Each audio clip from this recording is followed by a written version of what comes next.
दिशेने रवाना होत आहेत. आपण पैठण फाट्यावरती आहोत. अनेकांचे कॉल येत आहेत की दादा कुठपर्यंत आलेत. तर आदरणीय मनोज दादा हे सध्या पैठण फाट्यापर्यंत आहेत.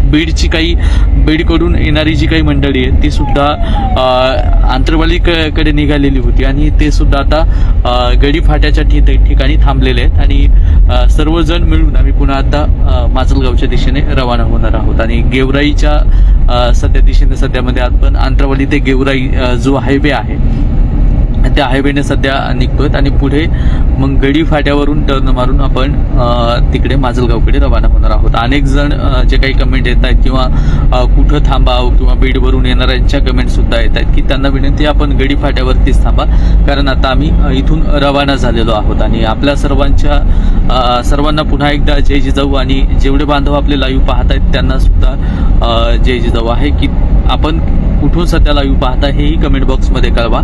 आणि माजलगावमध्ये हॉस्पिटलच्या उद्घाटनासाठी मनोज दादा जरांगे पाटील त्या ठिकाणी पोहोचणार आहेत. आणि आपल्यासोबत जर बघितलं तर इकडं वडीकाळ्याचे सरपंच रमेश भाऊ आहेत. आणि आता आम्ही जातो आहोत. दादा, हॉस्पिटलचं नाव काय आहे?